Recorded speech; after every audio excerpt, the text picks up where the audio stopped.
It's Combat Craig. I'm a Desert Storm veteran, and it's 3:24 a.m. So I thought this would be a good time to make a video about VA ratings for insomnia. And I'll start off by asking, do you have insomnia, and do you have a rating for it? My insomnia started in 1991 during Desert Storm.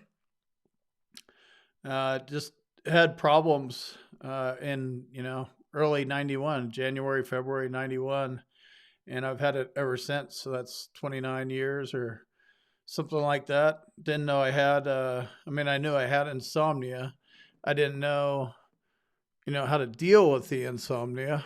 um what do you do?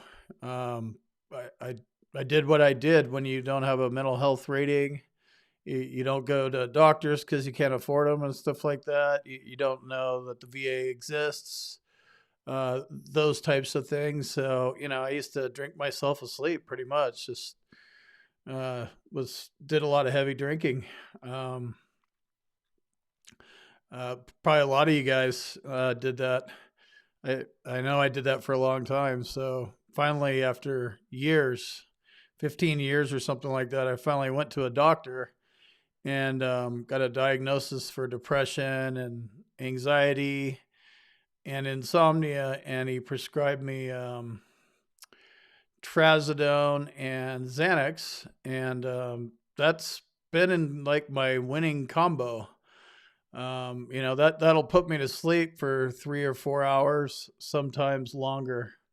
I went to cognitive behavioral therapy for insomnia. And I don't know how many courses it was, like 6 or something like that. It was done over video conferencing. And a lot of the stuff, some of the stuff I just wouldn't do. And some of the stuff, I can't do. So I have tinnitus, something that a lot of you guys have as well. So I always have noise going on, except for right now when I'm live or whatever. But, I go to sleep with the fan on, and the TV's just always background noise. And the shrinks that do the CBT for insomnia, they hate that stuff. They want the TV out of the room, any distractions.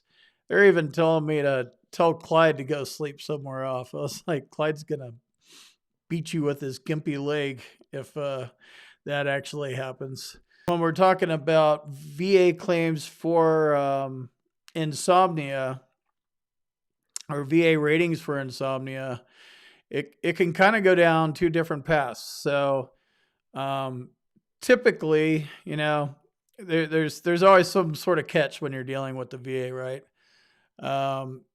If you're awarded service connection for insomnia, that award may or may not make a difference. Typically, insomnia gets lumped in with your mental health rating. So if you already have a mental health rating, it's probably going to be in there, or a symptom of whatever your diagnosis of. So, if and you should look it up, VA ratings for insomnia. You can look under the schedule of ratings for mental disorders. They're on a scale of 0% to 100%. 0% obviously yields $0 in benefits, but the VA recognizes that you have a disability. And then there's 10%, 30, 50, 70, and 100. And, it kind of goes from mild to severe as you go up. So I have PTSD. So insomnia is a symptom of PTSD. Major depressive disorder, also a symptom of that. Generalized anxiety disorder, also a symptom of that.